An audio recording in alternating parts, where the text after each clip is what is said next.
person, I'm supposed to let the vice chair handle the meeting. All right, so we're going to call Friday, June 3rd meeting to order, and looking for to approve the postings for the meeting. Was that properly posted? Okay, I'll Amber's. make that motion. All right, thank you. Second to that motion has been properly posted. Thank you, Carrie. All in favor? Thank you. All right, item number 3, read and approve the agenda for the June 3rd, 2022 public safety meeting. Everybody's had an opportunity to look at that agenda. I'm looking for a motion to approve that agenda. It is a 17-point agenda. Gary, thank you. Second. I'll second it. Thank you very much. All in favor? Say aye. Aye. Aye. Thank you. Moving forward then to item number 4. Read and approve the minutes for the May 13th public safety meeting. Now, we did have the other meeting on the 24th. That's not listed on here, so we'll have to approve that at the next meeting then. So read and approve the minutes of the May 13th public safety meeting. Any motion on that if you've all had a chance to look at those meeting minutes? I'll make a motion. Carrie, did you? Okay, Carrie second. So Melissa's make the motion, Carrie second. All right, all in favor? Say aye. Aye. Thank you. Moving on to number 5, coroner updates. Anything from the coroner? Anybody email any information? All right. Hearing none. Moving on to item number 6, clerk of court updates. Stacy? Good morning.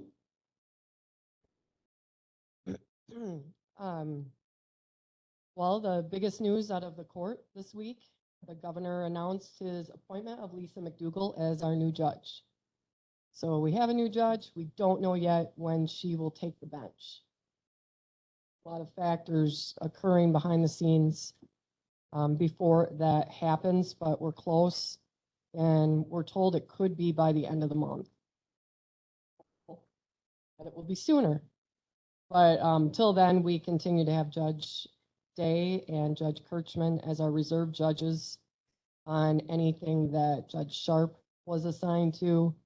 And then, of course, we still have all the other judges on the cases that were assigned to them while Judge Sharp was judge.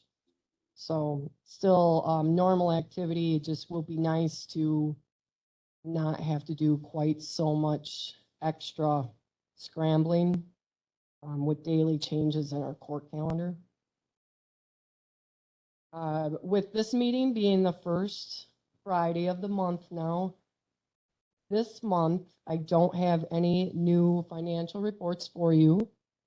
Did the month-end reconciliation yesterday for the month of May and paid out to the county treasurer all the money that was collected in the circuit court during the month of May. And so the county clerk's office and the county treasurer's office will need time to post all of those monies to the appropriate accounts within the county. I didn't even ask them to do a new report because that probably would have been, I don't know, I won't say near to impossible, but given that they just got the money on June 2nd, I don't think that they would have time to post all of those accounts on June 2nd. So next month, when I'm back here, I will be giving you guys again the reports on where our budget's at, the reports on where revenues are at, and that will always be then a month behind, at least on the revenue side. Depending on when they generate the reports, maybe on the expenditure side. I don't know. I don't know their schedule for doing that kind of stuff. But when the meetings were on the second Friday, usually sometime between now and then is when the county clerk's office was able to generate those reports. So I think first Friday meeting is good. And so, I mean, it's Just I'm explaining why there's no financial reports, because if I gave them to you, they'd be exactly what I gave to you last month. So for the month of May revenue that was paid out to the county treasurer, I can't pay it out until the month is closed, of Right. course. And so that was, and I was in court on June 1st. So the earliest I could do it was June 2nd. And so that money, they haven't had a chance to post into all of the reports yet. So yeah, when I come here in July, you'll be seeing the revenues that are posted to the county as of the clerk of court's books closed out for May 31st. Okay. So a month behind, which is kind of what they used to be, but the county clerk's office has been running me reports after they'll run them at the month end, but then they will run them again after I give them the money in June, and then the reports at the top will say till the end of June, but they're really till that moment Right. in time. So, we're doing well. Revenue, I have no reason to believe we won't meet revenue projections. This last year was extremely good, and we greatly exceeded revenue projections, so I don't know how we're gonna do in comparison to last year. Last year was exceptional. That's really all I can say about financials right now. As far as budget expenses, there is nothing extraordinary to report. We haven't really had much for jury trial action yet, though we could have a slew of it starting now this summer, going into fall. Otherwise, we really don't have a lot in our budget beyond the salary for me and the 2 deputy clerks in the office, deputy clerks of court, of course, and attorney fees. Attorney fees are the largest line item. So, yeah, I haven't seen anything crazy ridiculous with those to indicate that we're blowing our budget. Right, and do you have a video? Barb? Yeah, it's just a real short one. So I sent this to you guys, maybe you already clicked the link, but in case anybody is online who wasn't on that email, just wanted to share with you a little whiteboard video. It's kind of a nice synopsis of what clerks of court and their offices do. That's the 1-page info bulletin. Yep, I just gotta get it. Is that up on the county's website now? I don't know. It's under the meeting info. Right, but I think I may have, if I haven't forwarded that to you guys to put online, I should, will.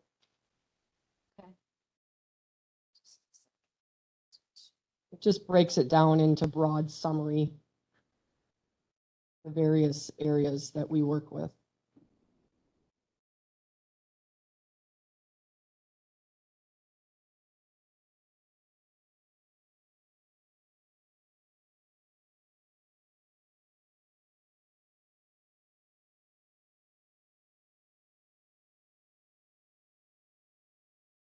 Just a second. Some audio. He's working There on it. is, but the problem is I mute this because of the back feed. Oh, yeah. So Gotcha. bear with me.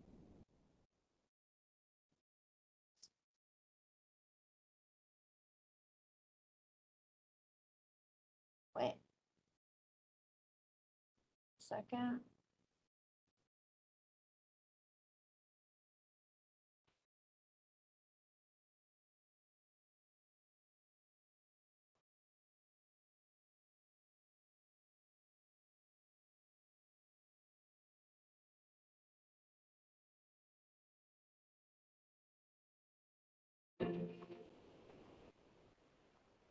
Sorry, here we go.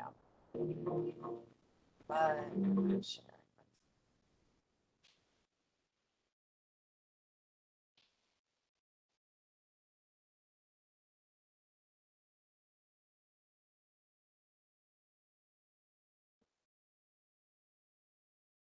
It is really difficult for me. There we go. Melissa, can you see that?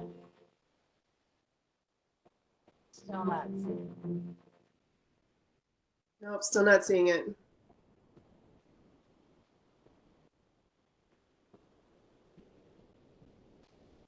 There you go.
Yep. Yeah, if that could be like on the. It is. It is on the county's website, It's under the meeting. I mean, as a permanent item on the county's You website. can go on yours. So who'd I, Just That's send in- help, or send an email to MIS. to MIS? Okay. Pretty much. At the June meeting of the county board, I believe, there will be an item on there to allow me to give an annual report. A little bit more of a presentation to the full board. Anything else? All right, thank you very much. Any questions for Stacy? All right, moving on. Probate Department, monthly updates and reports.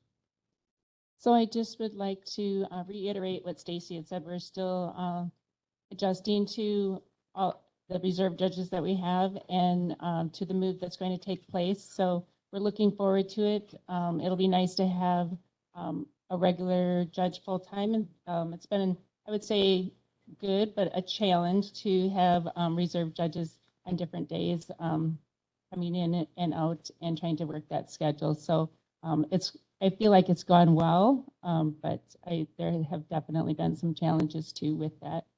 So looking forward to having a judge and to that change and just having things be a little bit more back to normal, so to speak. Touching base on my budget, I did want to maybe give an explanation. I don't know if it caught anyone's attention. So there was one attorney bill that was for $9,334. That was on an adult guardianship, and that was actually a bill for which covered both 2020 and 2021 expenses, and actually a little bit of 2022. So for this attorney, they waited and submitted the bill all at one time. And I think I'd mentioned this, that Judge Sharp had declined the initial bill with needing more explanation, and so that it came through. So I just wanted to, if anyone had any questions, I'd be happy to answer more specific ones. The budget itself overall is still at 35%. So we're still in pretty good shape that way, but there will be probably a couple other attorney fees, which are out of our control, somewhat because they are court appointed, guardian ad litems and adversary counsel. But if anyone ever has any questions on those bills, feel free to reach out to me individually or here in the meeting. And I do anticipate there may be a couple other attorney bills that may raise some eyebrows, but I'd be happy to try and explain those. So overall, I don't have a lot this month. There's not a lot of huge changes as far as finances or anything like that. We're just working through the changes within the office. So that money is going to come out of the 2022 budget, even though it's 2020 and 2021. It is because of the timing that that bill was approved by the judge. All right, thank you. Anything else? Any questions? I didn't realize Bill Rudolph was still practicing law yet.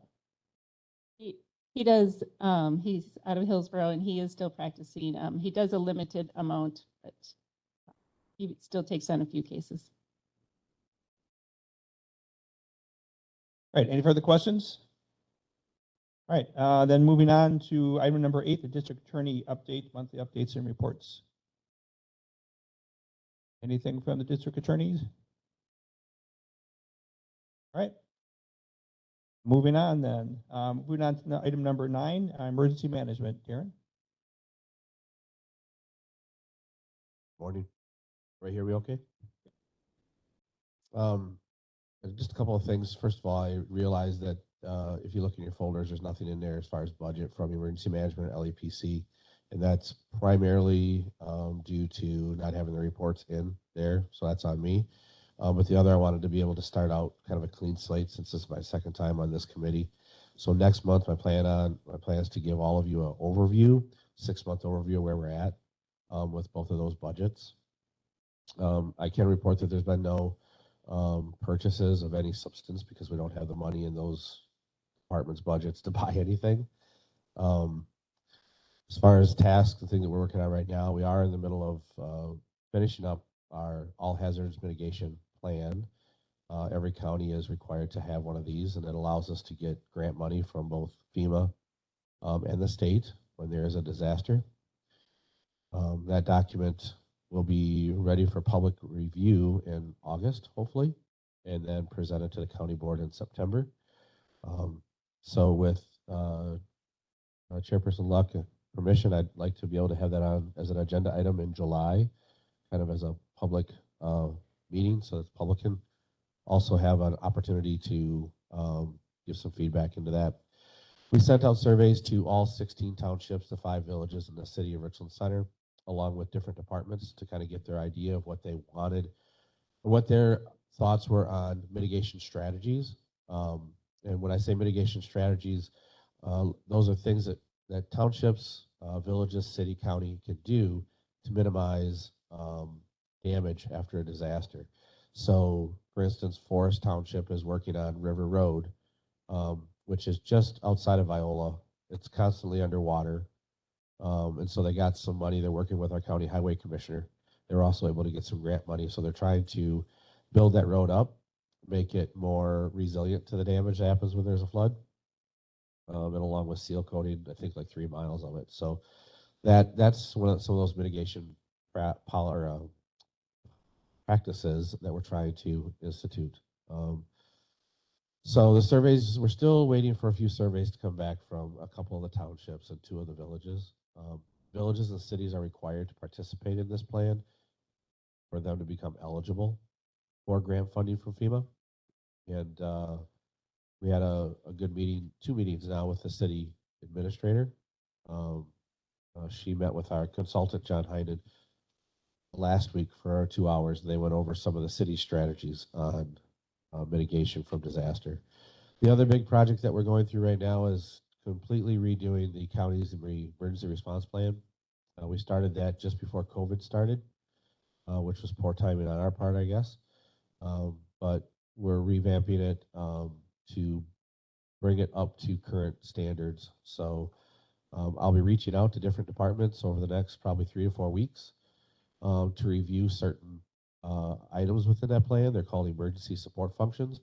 So since I've got the sheriff looking at it right now, one of those would be security. So I'd meet with Clay, with Sheriff Porter, and go over that emergency support function. If he's good with what we've got in there, incorporate any input he has, that he signs off on it. And emergency support functions are the tasks that different departments would be responsible to do in the event of a significant disaster and the emergency operations center is open. So not much different than how it was in the past, except now we're trying to clearly define some of those support functions that we can do to help municipalities as they're going through a disaster. So whether it be flooding, tornado, or such. So it's been a grueling task, but we're on schedule to have that completed at the end of September as well. So, questions? Darren, so the emergency response plan, is that considered a COOP plan, a continuity of operations plan? It's not. No, it's not. It's specifically response and recovery. So COOP would be individual return to operations planning during a disaster. And I don't believe the county has a countywide one. I think the individual departments have specific plans. MIS has a COOP COC plan. I think the sheriff's department has a COOP plan. Okay. So, but I don't believe there's a countywide one that I've ever seen. Okay, so it's not incorporated into the emergency response plan that you've done. These are separate. Correct. Okay, thank you. Yep. Any questions for Darren? Anything else? Hearing none, moving on then to item number 10, approve the monthly invoices and other sheriff's department reports. Supervisor Frank, Yes, I might suggest that we maybe instead of making Mike wait till the very end of the meeting to do the radio tower project, we could sure. skip to that so he then go back to all the sheriff's department business. absolutely. That'd be fine. With that note, we're going to then move on to item number 14, the radio tower project updates. Mike? Item number 13, I think, radio tower project vendor sorry. contract negotiation. Thank you. 13. Yes, item 13.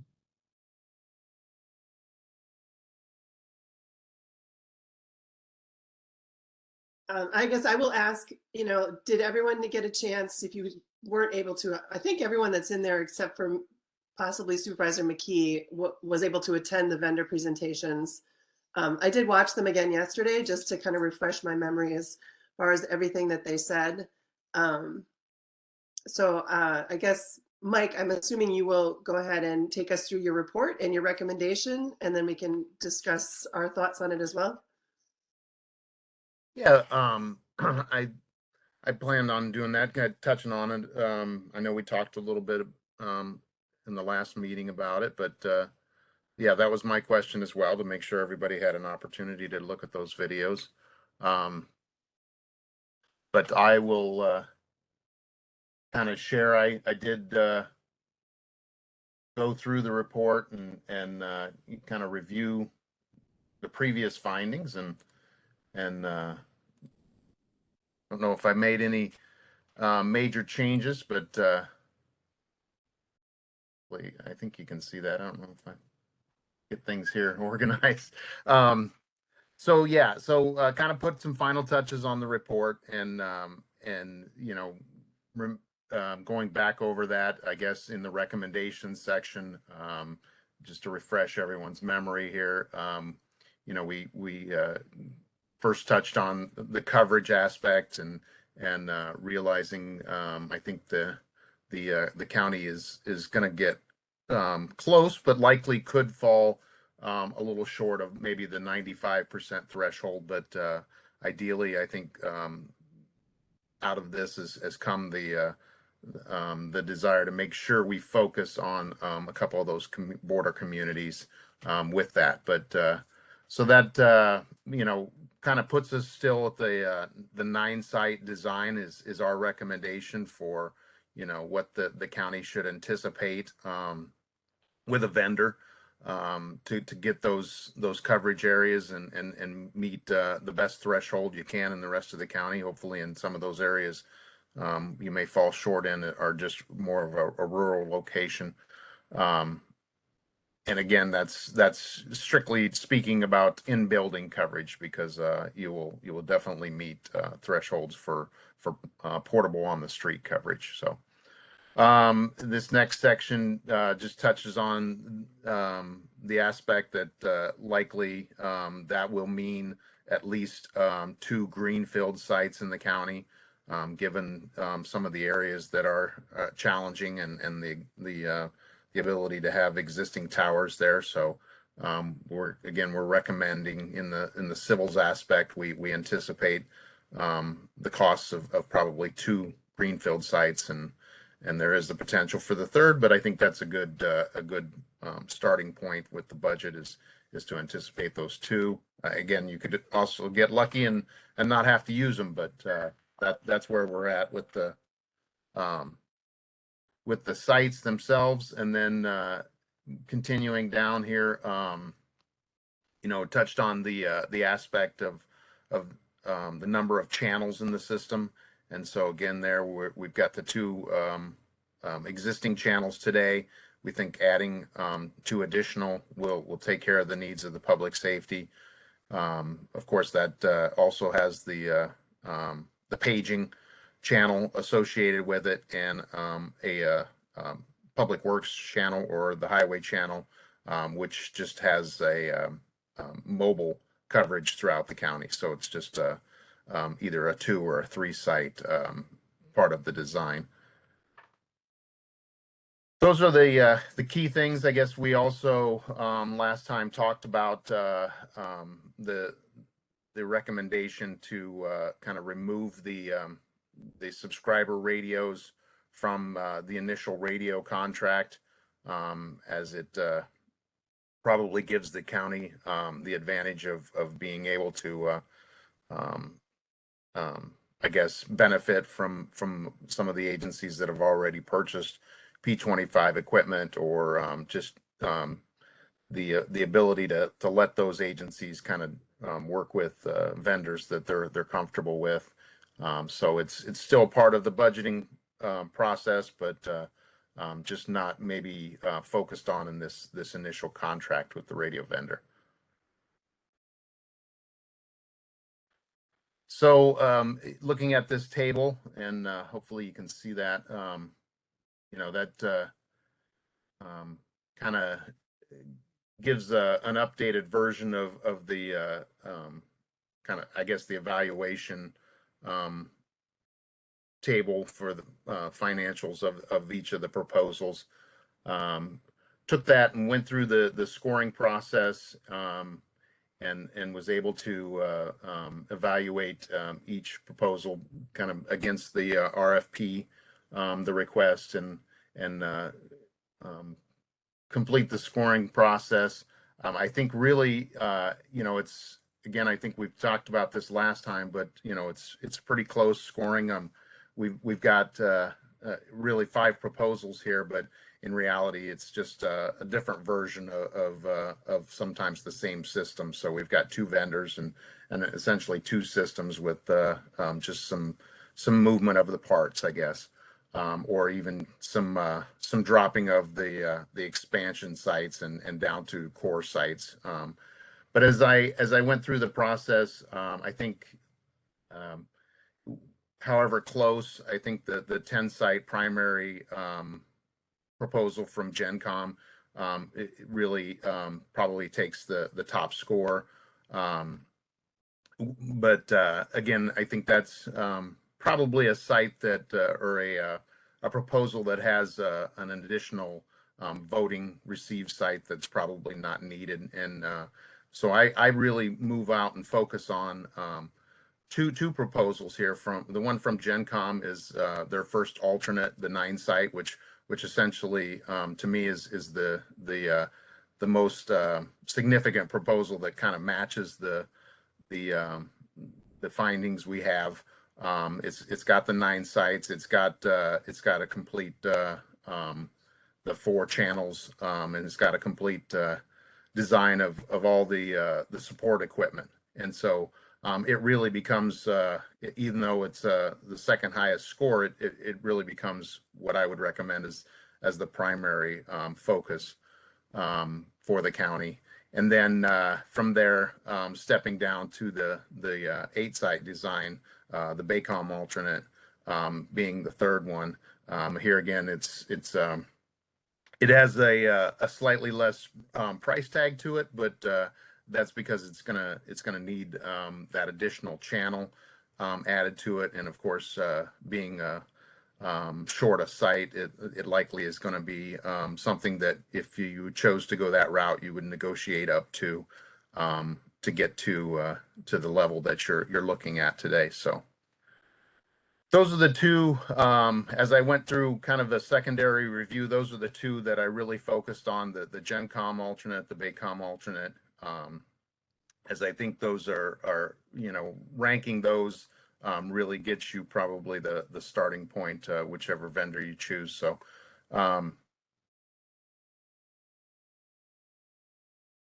So Mike, can I ask a question in here quick? Yeah. So what was your impression from both of the vendors on what price tag change there would be to get the coverage we want in CAS and Viola? Do you think that those vendors were saying that they could, that we could move things around and, maybe our 9 towers would be in different places than they initially proposed, and we'd still be able to, for the same price tag, be able to get coverage in those areas? Or did you get the impression that they were saying it was going to change the price tag? Right. So no, I don't. So here's where we look at and really focus on this first step is really the contract. Let me throw up this Excel sheet because it's probably easier to see. So here's the totals of that we're focusing on first, and that might not be better than it's blacked out. But right above my highlighted line there, this is the contract we're looking for first in the process. So we're going to go one of these vendors. We're going to negotiate a contract, and a lot of times there's some things you want to add in. There's some things you maybe want to subtract. We want to try and get a good contract number so that it's not fluctuating up or down. But this is the initial contract we would sign. Now, again, looking at what I think is probably the most complete proposal that matches what we need and what the RFP requested here in this GenCom alternate. I think you've got 9 sites, you've got everything you need in there. I'm not sure I would be recommending too many items, but again, we haven't got any specific discussions with the county's team. But that's a number that I think we're pretty safe with this 2.7. And then once we set that, we're really tying the vendor into their equipment that they are proposing. We know that this next line item, the civils cost, is something that we've developed. So certainly they would have some changes if we start changing towers and tower locations, but not likely very much change. I mean, they might have some. One of the bigger things, I guess, that they could have is maybe some of their microwave equipment has to be enlarged or something to increase a path. But for the most part, they're changing some tower heights and such, and so there's a little bit of plus and minus there. But we're talking 5 figures for the most part, unless we would change a lot of sites. So that's a pretty good number that can go up and down a little bit, but I think it's pretty close to what you ultimately would end up with at 9 sites. And then of course the big change is civils. So civils can really make an adjustment, but to the radio vendor, there's not too many things that really fluctuate, and that's true with either one of these vendors. We're unless we start dropping channels or adding channels to the system, there's not much that they can come back and say has changed in moving one site from one location to another location. A 250-foot tower in one location is essentially the same as a 250-foot tower down the road. So one thing that GenCom brought up was the fact that they could propose using the split mount piece of equipment on the towers, which would save hundreds of thousands of dollars. I think he said something like $300,000. Yeah. which essentially could go towards another tower if we need it, that savings could be used for going towards another tower. So I thought that was a positive on GenCom's behalf as far as, I don't know if Baycom has the same capability of using some kind of save that kind of money, but I know GenCom brought that up. There is, the microwave vendors build different types. These are two different companies, the microwave vendors that have been proposed, but they certainly build those types of equipment. Sometimes the question is, and this is, always a consideration in northern states, especially, but when you get the split mount operation, essentially you have kind of electronics on the tower, I guess is the best way to put it. And if those electronics fail on the tower, especially in winter, it's a challenge to get that replaced. Now, if you're part of a ring network, maybe that's not a big concern because you've always got that secondary path. So it's kind of a give and take. Is that savings well worth it or not? So yeah, certainly we start out with the request of having the more expensive solution, and Baycom, or excuse me, GenCom did provide us an understanding of that in their proposal. So we do have that piece.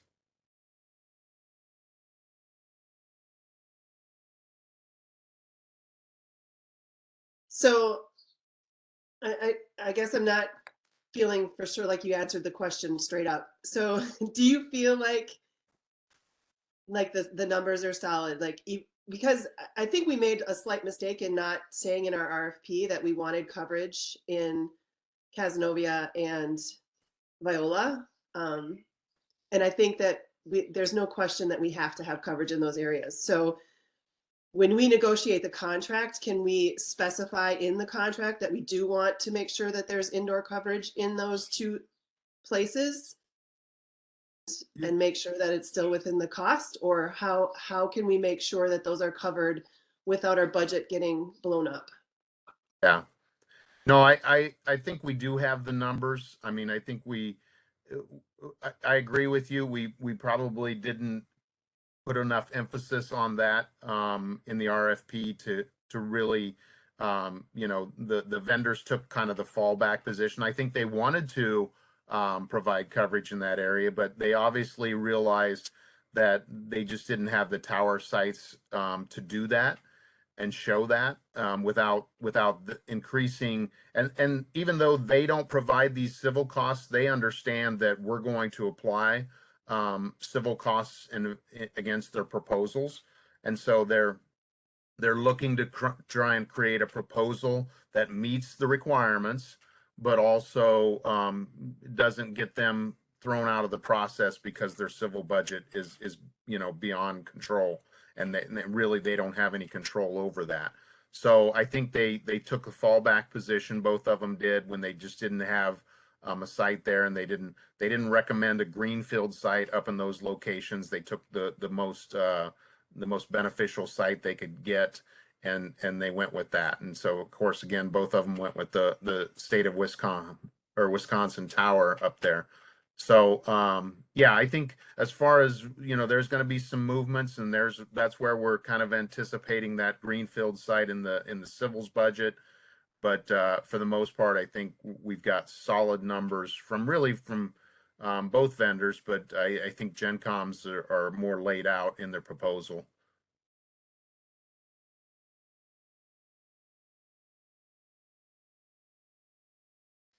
Other questions?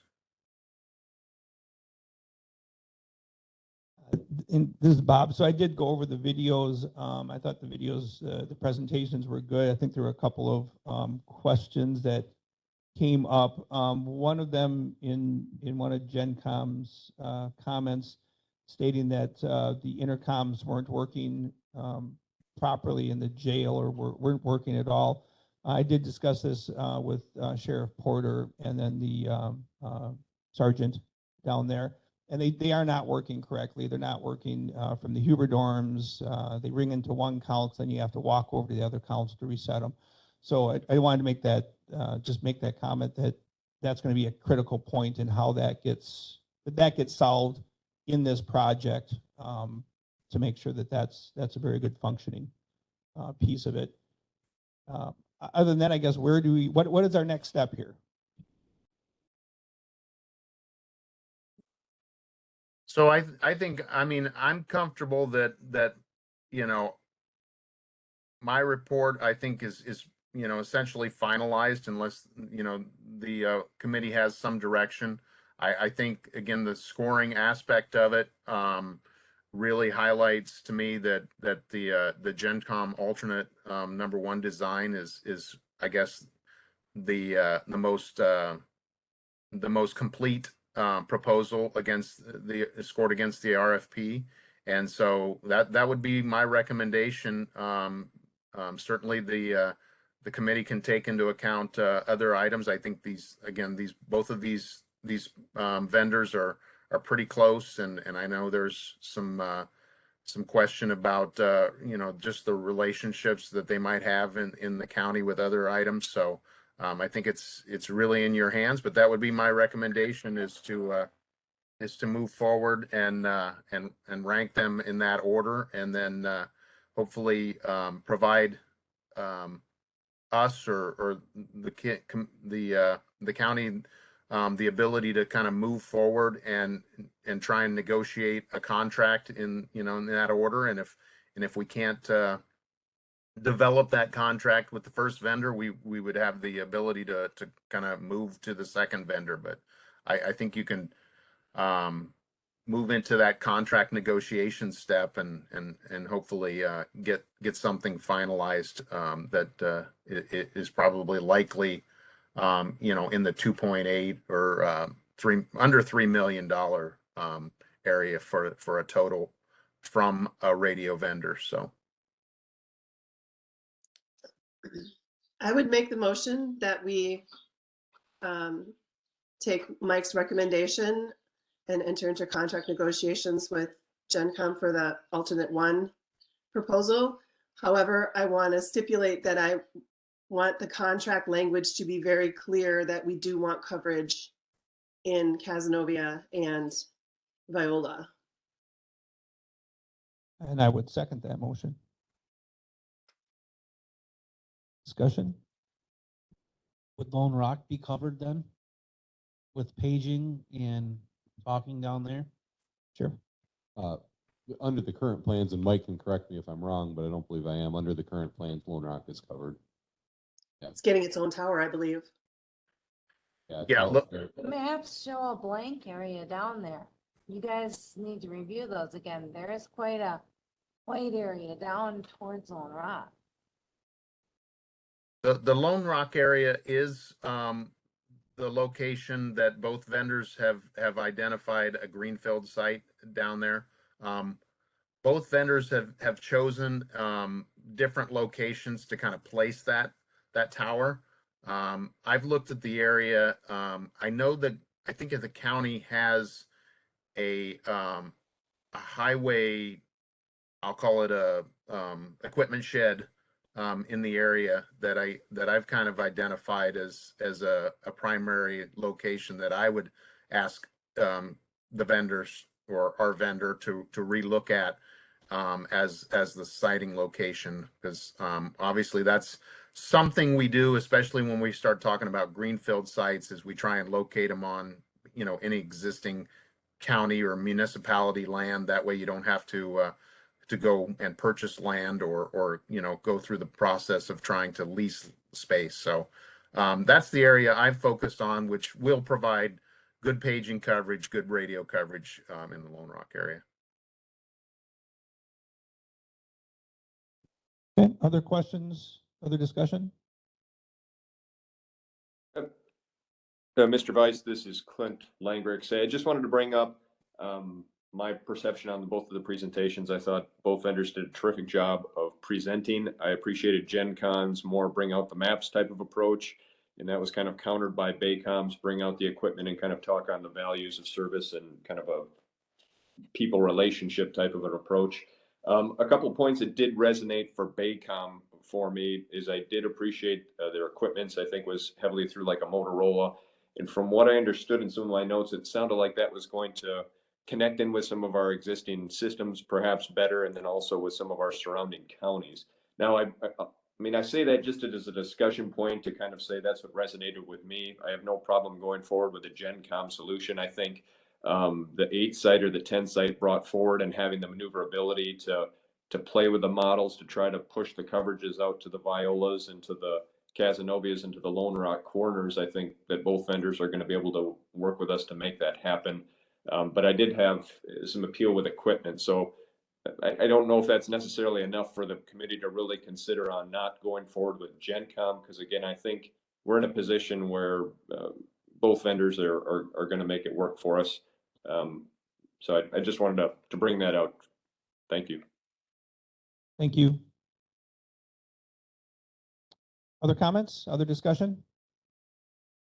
I guess I would like to hear Mike's response to that.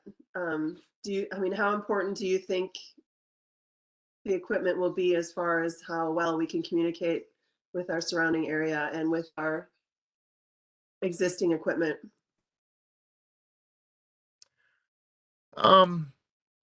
As far as equipment goes, I think both vendors have proven technologies here, I would put it.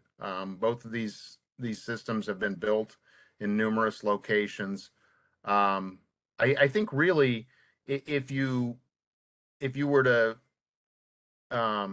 choose to go a different route, I think it really comes back to maybe your relationship with one of these vendors, whichever one the county feels is kind of either a stronger relationship or just you have some other reasons, I guess, for choosing them. Maybe you have some other services. I think the mention that I've heard with the Baycom direction is maybe some of the other equipment the county has is serviced and supported by Baycom. I'm not sure. I'm not the guy to speak to that. I'm not completely aware of all that, but certainly that's a strong reason as well. If you feel like you've got a vendor that's in the county and supporting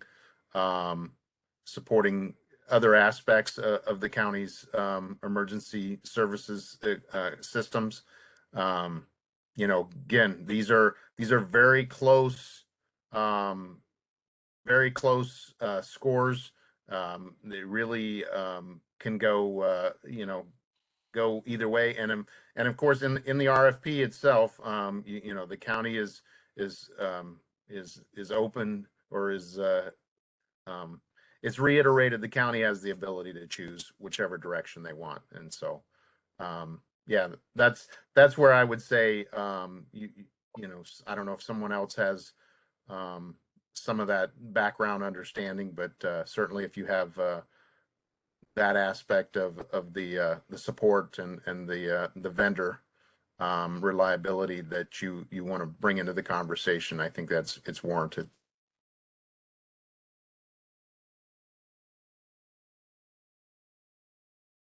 Other discussion, other questions? Okay, we do have a motion and a second, and all in favor, please say aye. Aye. Aye. Anyone opposed? Okay, motion is carried. Melissa, from here, where does this go? I believe that we are authorizing Mike to go ahead and enter into contract negotiations. Obviously, that would include our corporation counsel at some point, I'm assuming. And Administrator Langrick, do you have direction on this? We would have to bring a resolution like we had talked about of establishing then GenCom as our primary vendor that we're going to approach first. And then I don't see a need for it to go to a finance or personnel or anything like that. It would just be a resolution then to the county board to begin making contact with them. Oh, I thought we developed the contract and then brought the resolution approving the contract. You're saying we have to go to the board before we're allowed to negotiate a contract? Didn't we have a resolution prepped where it was a prioritization one where we were going to say now the resolution would read that we would have GenCom as our primary vendor that we were going to approach, and if we were unable to reach our agreement, then we would then go to Baycom. I thought we had drafted something up that in anticipation of this meeting. The sheriff has a comment. I did prepare a resolution. Sure. For ranking vendors. I did not rank vendors. I did Yep. prepare one for that purpose. So that would have to go to the next county board? Is that what we're saying? Yeah. At this point, I don't think that stops us from having Mike reach out to GenCom and begin negotiations. That was just the resolution and the path that we had then to establish it, so the county board knows that we're going to be approaching that vendor first, and if things don't work out, is controlled through our consultant Mike and myself and corporation counsel, then we can defer then and approach Baycom. Okay. Okay, any other questions? So that'll go directly to the county board. Sheriff will take care of that with county administrator. Get that prepared. Great, thank you. I just have another question, Bob. Yes. It says on the alternate one for GenCom, the paging part of it, 95.2%. It says the Ashridge DOT. Is that the Wiscom tower? Yes, it is. And I thought that was full, that wasn't able to be used. And yet just saying that we're going to be using that tower? No? No. Okay. No, I mean, we're not saying we have to use that tower. So again, even with either one of these vendors, we won't necessarily be locking in sites. Really, the sites get locked in at the DDR process, the detailed design review process. So we'll have a contract in place. We'll start to work with a vendor. It'll take anywhere from 3 to 6 months. We'll have to go out and establish relationships with the tower owners, and so the vendor will support us kind of moving tower pieces around and what the coverage changes look like. And then they'll feed back that information, and we'll accept or deny sites based on our findings. But yeah, ideally we want to stay as close as we can to their original designs, but we will understand any changes and why those changes were made. But that's at the acceptance of DDR, which is basically the second milestone in payment on a contract. That's really when you have a pretty solid site design plan, and so you've made those changes that you want to make. To answer your question? With a follow-up, so establishing a relationship with the owners of the current towers, at any time, could they say, no, we don't want you on our tower? And then would that actually include then the number of greenfield sites that we would be needing? That's correct. So yeah, There's that possibility of that. there is that possibility that they won't allow us on their towers, but there's also that possibility that there's a cost to using their tower that's beyond what the county wants to pay, or even a cost the tower structure itself can't support that. So there's going to be a little risk for a while in the project.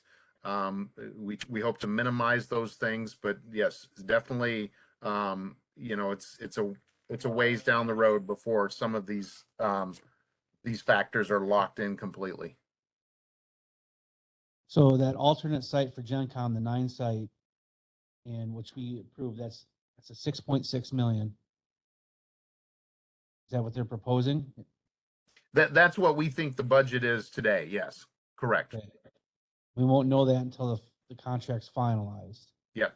And then we, as a county, then authorize up to 8.5. So we'll get a radio vendor contract that'll stay locked in, and it could change up or down based on any change orders or change requests. We'll get we won't know our civils contract for quite some time, probably in the early part of 2023 at the earliest. So then we'll at that point, but right now following the budget estimations that, yeah, we're right at 8.5 still. Because we still have the subscriber question and how that's going to be handled yet is still figured into that. The subscriber piece, and yeah, and then we're carrying some contingency money as well, which I think was almost $1 million for some of those changes up or down. Okay, then your questions? All right, other questions? All right, Mike, thank you for your time. Thank you for your input, and moving forward, so thank you. Okay, thanks for getting me in early. All right, going back to the agenda then, moving on to item number 10, approve monthly invoices and other Sheriff's Department reports. Any questions on the monthly invoices? Has everybody had a chance to review them? Out of the ordinary on them. Kind of a light list this month. Could I interrupt for just a second? Can I just make a clarification? I was kind of hoping to get back to the office too, but on agenda item number 12, discuss department active shooter training. Was that for the Sheriff's Department or all departments? It is for the Sheriff's Department, but I was expecting input from other departments as well, kind of, or anticipating input at least, I should say. Okay. Okay. So back to monthly invoices and other Sheriff's Department reports. Any questions for the Sheriff? Get a chance to review it. Looking for a motion to approve those items? So moved.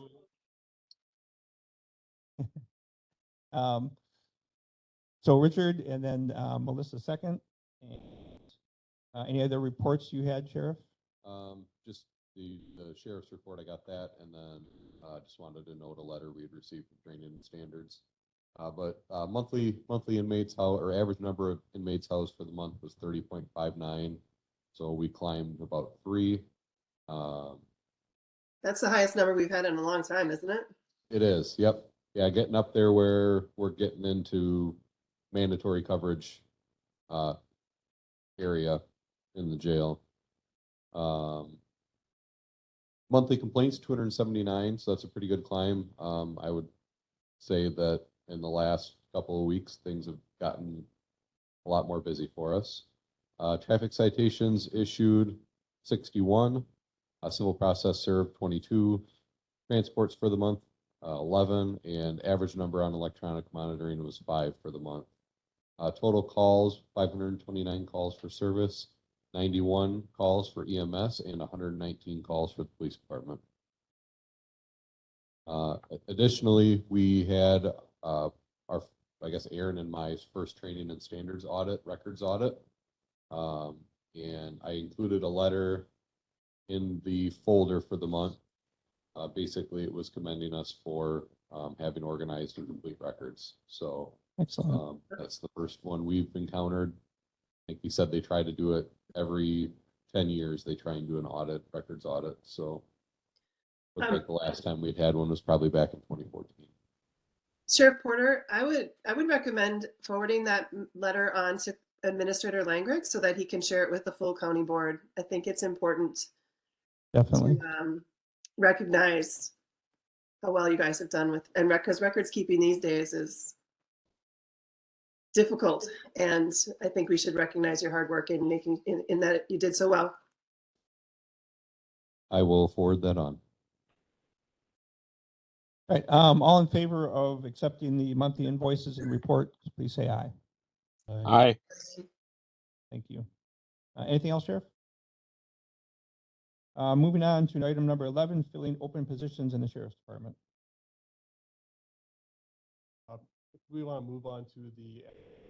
Okay, Skip over we that. can That do way that. Jenny can get back to the office. Sure. Then we're going to move on to item 12. We'll come back to 11.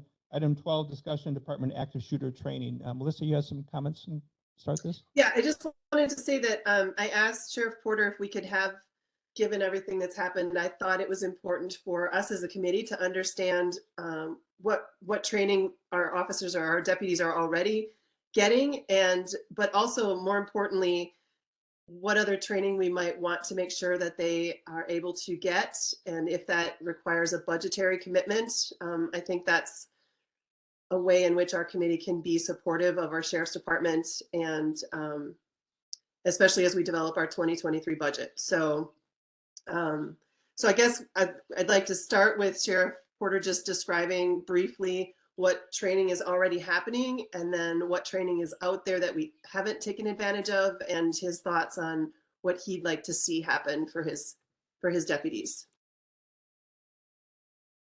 I guess to go along with this, I did include our policy regarding active shooters in the folder. If anybody wanted to look over that, if they had any questions, I'm open to questions on that. But as far as training goes, I'm going to say training in general in the last couple of years has been light, with COVID as being responsible for that. Prior to COVID, we were working on getting people to alert level 1 trainings, which is kind of a combined effort with Texas State University and the FBI. And so we were working on getting people to that. I look to start continuing that here soon. I haven't seen any alert level 1 trainings posted lately. There's just instructor trainings. But so looking to get people to that, but that's an active shooter, kind of a basic level active shooter training. In the academy, we're getting, officers are getting 24 hours of active shooter training, tactical response training, but it encompasses heavily active shooter response. Additionally to that, prior to COVID, we did host a tactical response or an active shooter training at what was Lone Rock Elementary School, and that was a training hosted for both the Richland Center Police Department and the Richland County Sheriff's Department. And that was strictly active shooter response for that training. One thing that we've been working on recently that also has met some resistance and some hurdles because of COVID was working with Darren and the fire departments to develop a rescue task force. And I'm going to open it up for Darren to comment on that as well. But what we're working on the premise behind that is having,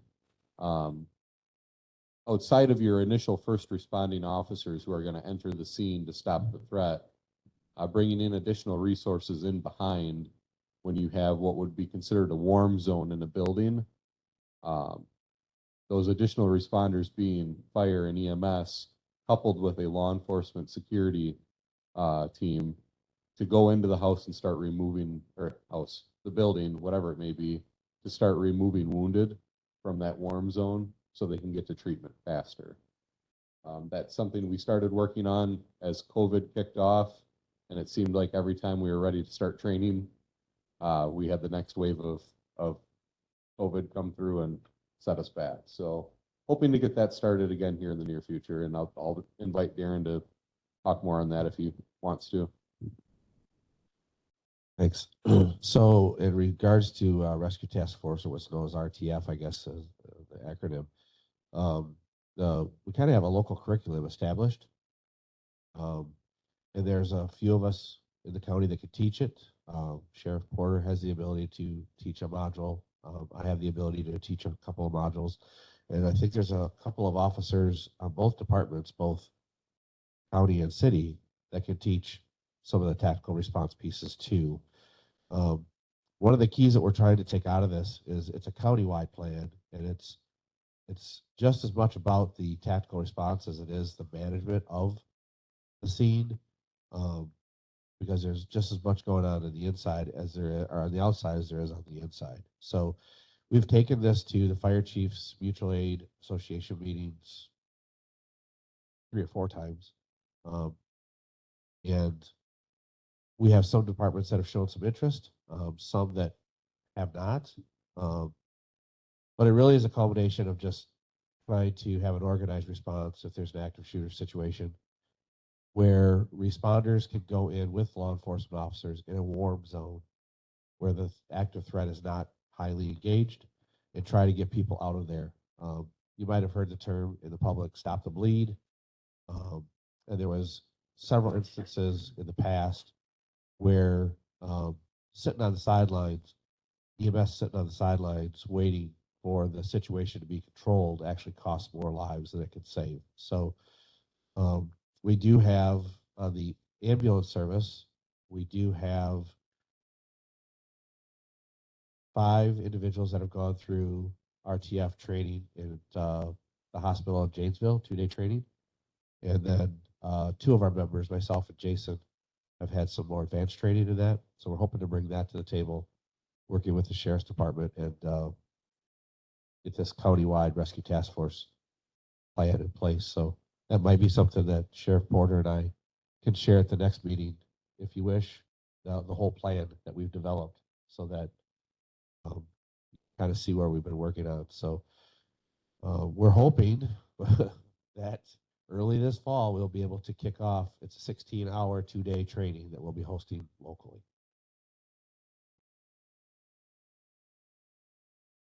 Anybody have any questions about that so far?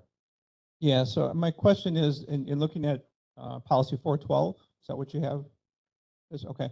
So what I'm not seeing in there is the first responder active shooter for telecommunicators. The first calls that are coming into the 911 center.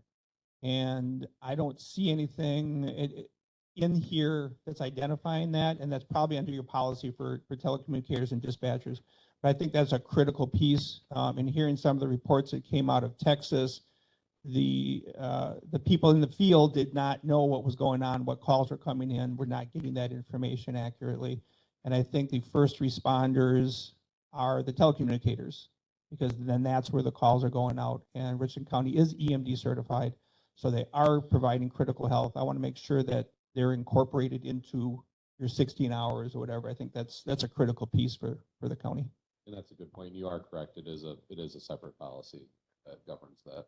So I guess additionally that I would like to add is, and Darren was part of this as well. 4 years ago, we started to get really active with the schools, with school safety meetings and working on the schools as they were developing. There was a round of grants that went out. So we worked with the schools to help develop their plans for school safety plans. And in addition to that, myself, retired Lieutenant Knable, Chief Billy Jones, and Officer Carl Frederickson actually went out to the schools and hosted staff and student training on what we expect their response to be to an event like this. And then also to show them what they should expect from us in these events. So we work pretty closely with the schools through that. We're probably due to go back into them and do a refresher, but that's something that we've worked pretty closely with the schools and actually some area businesses as well. I know the police department had a few requests to go to different area businesses and work with them on the same thing. So is there a need for more funding? There certainly is. A lot of the alert type trainings are I don't want to say they're no cost. I think they might be no cost, but minimal cost at the very most. And then just in-house training, we can do quite a bit in-house as well with this. So Sheriff Porter, I mean, I realize that everyone is incredibly busy, but I do think that that this is probably something we should move up on the priority list. Can you come up with, because what I don't want to happen is we talk about it, but then, you know, things don't come together, we don't have time, whatever. So can you come up with some kind of plan of what you do have the capacity to implement over the next, you know, let's say 6 months, or at least set some goals so that we have some you know, some tangible goals that we want to try to attain in the next 6 months as far as our training. I mean, I think going into the schools is an amazing idea. I think that, and it just, you know, I always feel like it couldn't possibly happen here, but obviously it can happen anywhere, anytime. Up in the Weston. Right. We had Weston. What year was that? 6, 7. Yeah, Yeah. 6 or 7. Yeah. And then we had the triple homicide. Right. And what I hate seeing in all of this is how, of course, everyone is, you know, Monday morning quarterbacking and questioning everything that happened.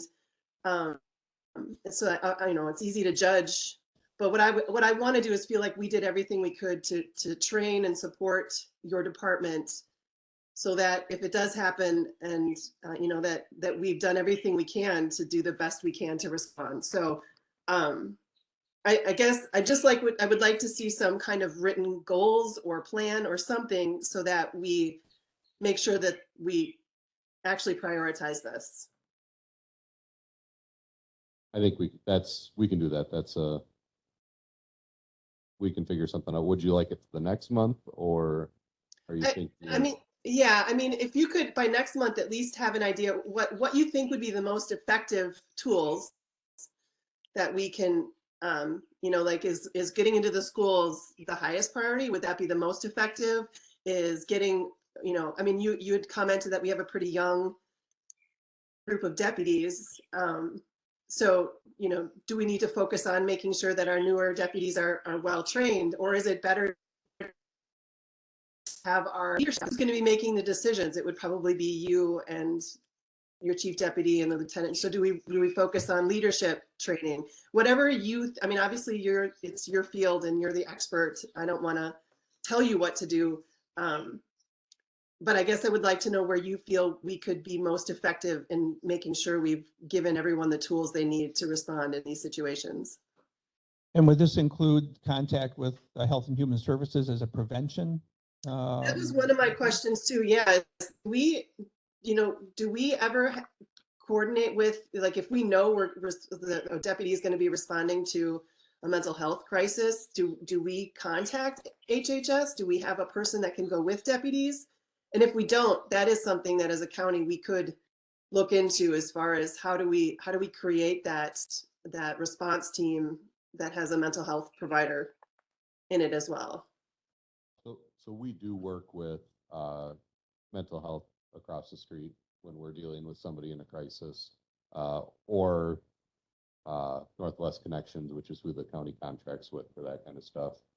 So typically one way or another, we have a crisis worker involved. When we know somebody's in crisis, I guess I would say, there's always, of course, the people we aren't aware of. But yes, we do work with them. Both the police department and the sheriff's department works with HHS and Northwest Connections in trying to develop safety plans and or commitments when we know people are in crisis. And you also mentioned the courthouse and doing some kind of active shooter training in the courthouse. And I think there's no question that we need to do that. So I'm not sure if you want to, look at how exactly we would go about doing a day of active shooter training in the courthouse with all of the departments that live there. I think that would be an important piece as well. Hasn't there been active shooter training I remember sitting in on it in the courtroom. In the courtroom, Yeah. there has been, not to the extent that we've done in the schools though, and there's no reason we couldn't. Well, I say there's no reason we couldn't do exactly what we've done in the schools in this building. That's in past has been met with some resistance, saying we can't shut down a county building for a half a day to do that kind of stuff. I'll leave that up to other people to decide. My opinion is we can probably afford that, and it wouldn't necessarily even need to be a half a day, a couple hours, but a couple hours to a half a day. I think it would be worthwhile training. Administrator And it would Langrick? be. I was just wondering if Administrator Langrick had thoughts on. I mean, I think it's important, and I think that I understand that it might inconvenience some citizens, but I just can't believe that the citizens would not understand the necessity for this kind of training. I think we did in kind of conjunction with when we do fire tornado type activities. If we were able to plan it out enough in the future, we'd be able to give notice that on this Friday or whatever this day is, we're going to kind of do a in-organizational training, and then try to give proper notification that our services will be shut down temporarily.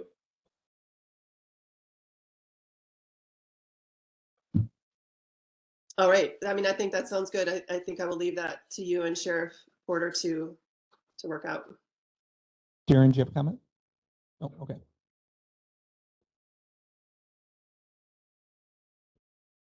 I got a couple, I guess. Go ahead, Kerry.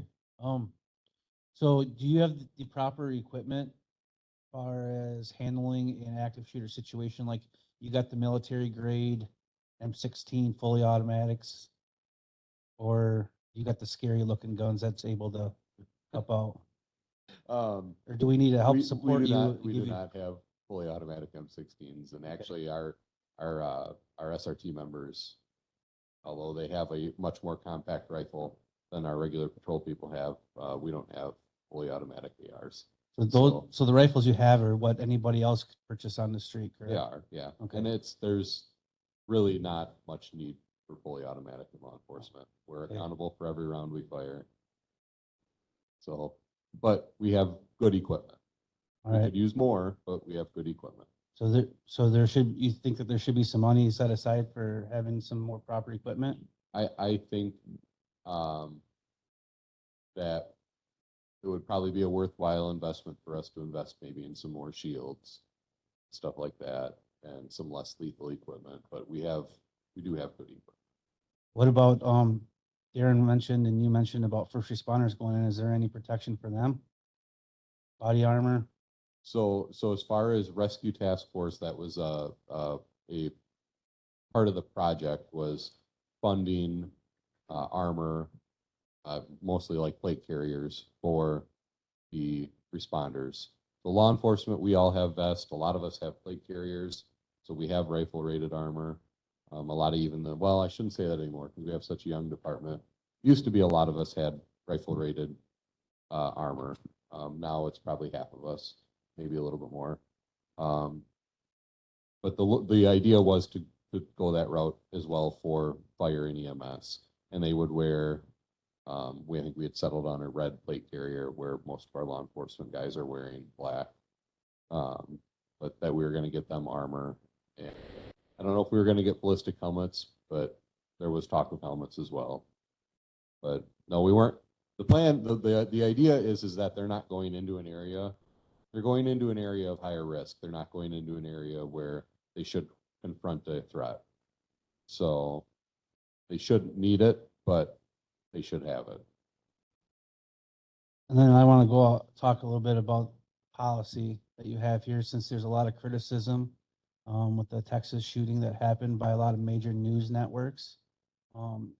They were chastising that the deputies waited outside and gathered a team before going in and getting the direct threat. I see your policy in 412.4 kind of states it gives the deputies that opportunity to stand outside and wait and to gather more stuff, especially in number B. It says whether to wait for additional resources or personnel. This does not preclude an individual deputy from taking immediate action. Like, so people are criticizing people waiting outside. Is that still acceptable in this policy? No. I guess if you go down further down, if a suspect is actively engaged in the infliction of serious bodily harm or other life-threatening activity towards others, deputies should take immediate action if reasonably practical while requesting additional assistance. Go take care of it while you're asking for more help. So what Walk if and talk at the there's, same what if time. there's a couple people that actually are, that they may have waited to gather more help? Like they went in and all of a sudden, bam, that one's down now. So now we just had a line of duty death. So And another one goes in and boom, he's down too. here's the way I train it, both at the academy and here at our department, is that if you get there and there is active killing going on, you go in and take care of it. If you hear sirens screaming up behind you, wait for that second officer. If you don't hear sirens coming, somebody's got to stop the killing. You're that somebody. Okay. So the way I train my people is if that's all there is there, they need to take care of it. Yeah. Aaron just made the comment, and he's absolutely right. Statistically, there's only one shooter. That's a lot. That's statistics based on a lot of active shooter incidents. Rarely is there more than one shooter. Rarely is there an organized attack at more than one location. like less than 5%, unless you're talking like a world, or some kind of a global Unless you look at a global. terrorism type Yeah. of thing. Yeah. And I would like to comment, if I could, on Ms. Luck's comment about managing our leadership. When you look at a lot of the after actions, it's not always about the deputies. I think the city deputies and city officers and county deputies that we have in the area are empowered to do what they feel is the right thing. I don't think they're going to sit, wait. But what can happen on the outside, and a lot of after action reviews that I've read myself show, is the lack of span of control on the outside, using the incident command system, and having individuals not engaged in the threat, but actually engaged in managing of the response.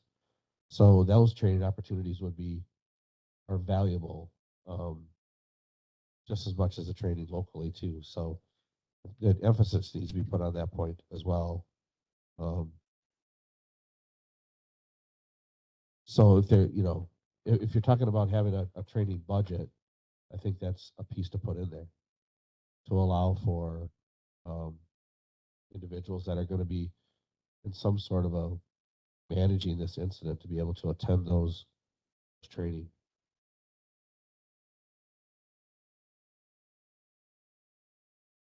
Good.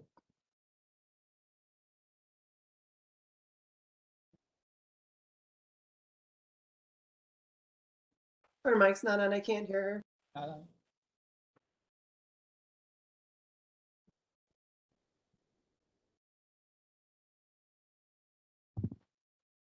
Oh, use this one.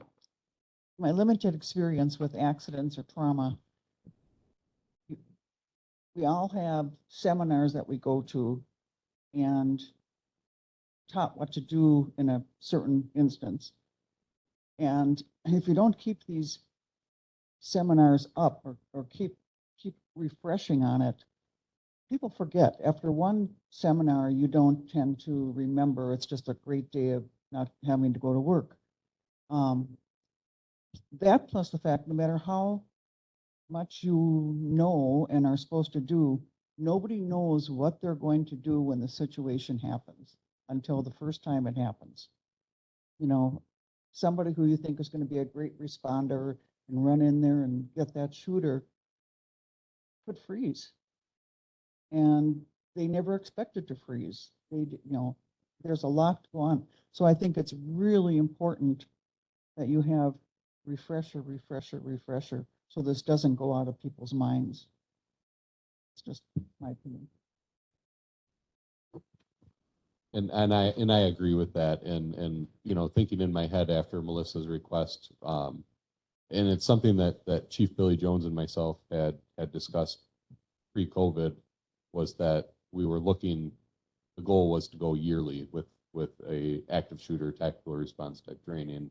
And that hasn't been the case, but that would, I guess, might be one of my goals going forward is a yearly department-wide training. We do a lot of our training cooperatively with the police department, and we would look to continue to do that because hopefully this never happens, but if it did happen, we'd be responding side by side. So.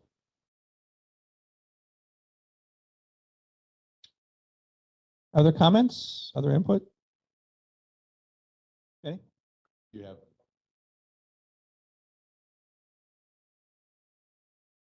Would like to say that I think the training is very much needed. I don't recall that in the last 7 years there's been much training done, and I think we have a lot of new people here in the courthouse. So I have, at register and probate conferences and juvenile clerk conferences, we have had an officer come in and do some training at the continuing education for those. But as far as in our specific courtroom and in our offices, I think it's highly needed, especially with a lot of new people on board here and on all floors for that matter.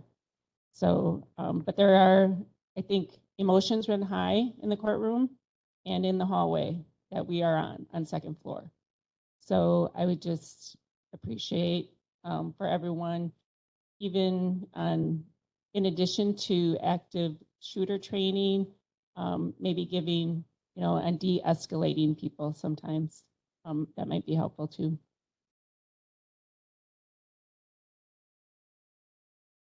Thank you. Other comments? Other input? Okay.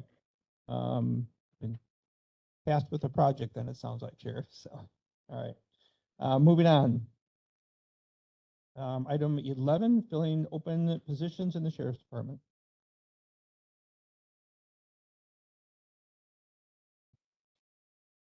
So last time we had talked about filling possibly 2 positions within the department before Deputy Mo actually officially retired. And so as the committee requested, I did a little research as far as the cost filling that second position before Deputy Mo retired. Put that breakdown in the folder. I'll just walk everybody through it. You just kind of understand how it might be a little bit difficult to follow. So you're looking at that form. Lieutenant Knable retired on May 13th. And I guess the sheriff's plan and my plan was to hopefully fill a road position that would be open by June 13th. So that first column shows that from May 13th to June 13th, with keeping that lieutenant position open, is pay with benefits would be a savings of $7,200. Going to June 13th to July 13th, we would still not be filling the lieutenant position. New road position would be filled, and we would be hiring the new jailer position as well. So we would still have a savings from not filling a lieutenant position, the difference between a lieutenant position and a road position, savings of $1,132, plus the savings of the difference from a seasoned jailer and a new jailer would be $172 for a total savings on top of your other $7,200 savings of $85.11 through 2 months. Going to July 13th through August 13th, we would hopefully then have that second road position filled July 13th. And that would obviously result in additional costs to the department. And we'd still have a savings of the difference between a jailer, dispatcher, and the difference between the lieutenant position and the new road position.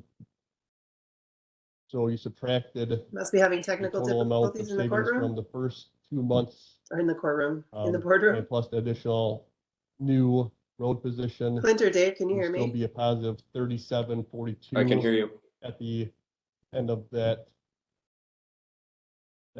third month, I can July hear Aaron 13th through well. August 13th. Sheriff, where my idea would be then to fill that lieutenant position in August. At that point, you would have the lieutenant position filled, 2 new road positions filled, and the jailer position filled. And that would result in your first negative, I guess you could call it negative amount out of the budget, or a difference of $1,739. However, you'd still be having the savings from the differences between the new jailers, new road officers, and the difference between a new lieutenant position for additional 3 months, which is $592 of savings every month. And in November, it would actually be in a positive overall, even with the additional position filled.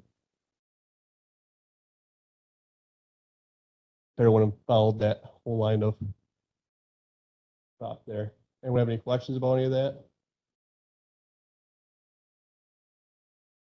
Any questions? That I completely followed that. That was great.